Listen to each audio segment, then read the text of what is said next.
Question है अपने पास 66 kilo volt की विद्युत प्रसारण लाइन में लगे डिस्क इंसुलेटर में डिस्कों की संख्या क्या होगी। तो जब भी आपके पास ऐसा क्वेश्चन आए तो आपको करना क्या होता है, इस क्वेश्चन के लिए जो सबसे पहले फॉर्मूला है उस फॉर्मूले को नोट कर लेंगे कि डिस्कों की संख्या जो डिस्कों की संख्या होती है वो होती है अपने पास फेज वोल्टेज बटा में 11 प्लस 1। जो इसके अंदर आप अभी देखोगे एक, तो ये जो एक होता है ना, ये जो एक होता है ये होता है आपका सेफ्टी फैक्टर। सेफ्टी फैक्टर के तहत अपने क्या करते हैं, एक को ऐड किया जाता है। अभी ये जो क्वेश्चन के अंदर अपने को 66 केवी दिया हुआ है, ये जब भी आपके पास ऐसा क्वेश्चन है तो इसके अंदर हमेशा याद रखना जो 66 केवी होता है ये हमेशा लाइन वोल्टेज होता है। 66 केवी कौन सा वोल्टेज होता है, तो लाइन वोल्टेज होता है। अपने को लाइन वोल्टेज कितना दिया हुआ है, 66 केवी दिया हुआ है। जब अपने लाइन वोल्टेज को फेज वोल्टेज के अंदर कन्वर्ट करते हैं, जब लाइन वोल्टेज को फेज वोल्टेज में कन्वर्ट करें तो फेज वोल्टेज बराबर होता है लाइन वोल्टेज बटा में √3, यही होता है। तो अपने इसके अंदर अब क्या करेंगे, सारी की सारी वैल्यू ऐड कर देंगे। 66 बटा में √3, ये आ गया अपना किसका, फेज वोल्टेज का मान। फेज वोल्टेज का मान आने के बाद में अपने क्या करेंगे, इस फॉर्मूले के अंदर ऐड करेंगे, डिस्क इंसुलेटर में दिया हुआ था। तो यहाँ पे अपने देखते हैं फेज वोल्टेज अपने पास क्या ही है, 66 बटा में √3 बटा 11 प्लस 1। अभी जब आप इसको हल करोगे तो क्या आएगा, यहाँ पे आएगा 66 बटा में √3 की वैल्यू होती है 1.732 इंटू 11 प्लस यहाँ पे आ जाएगा 1।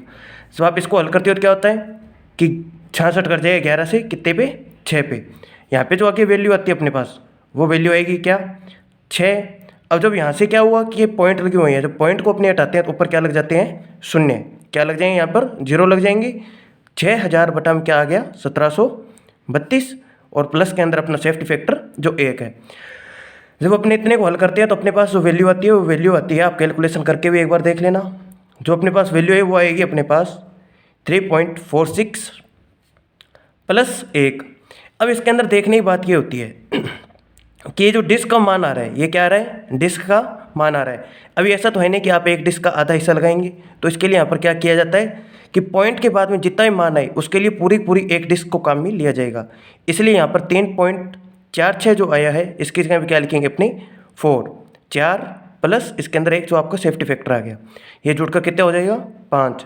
तो जो 66 केवी की विद्युत प्रसारण लाइन के अंदर आपका जो डिस्क इंसुलेटर में डिस्क होंगी, कितनी डिस्क होंगी, तो 5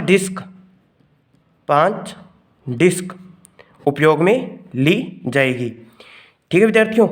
अब चाहे आपके पास यहाँ पर कुछ भी वैल्यू आ जाए, चाहे कितनी भी वैल्यू आ जाए, और पॉइंट के अंदर आप मान के चलिए कि अगर आपके पास क्वेश्चन के अंदर आप हल कर रहे हो और जो यहाँ पे ये मान आ रहा है वो आपके पास आ गया कि 4.01 भी आ रहा है ना, तो इसके लिए भी आप क्या लोगे, यहाँ पर इसको 5 ही माना जाएगा। इसको क्या माना जाएगा, यहाँ पे 5 ही माना जाएगा, और फिर इसके अंदर एक सेफ्टी फैक्टर का ऐड अलग से हो जाता है।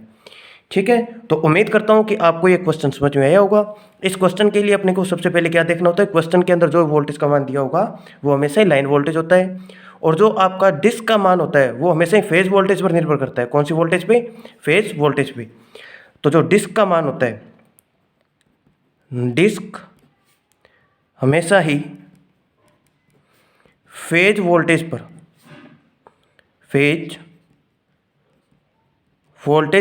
निर्भर करती है। इसलिए हमको क्या करना होगा, जब भी हमें डिस्क की संख्या ज्ञात करनी है तो इसके लिए हमें से क्या करना होगा, हमको फेज वोल्टेज ज्ञात करनी होगी। और फेज वोल्टेज क्या होती है, फेज वोल्टेज जब अपने लाइन वोल्टेज दिया हो तो फेज वोल्टेज होती है लाइन वोल्टेज √3। ओके, धन्यवाद।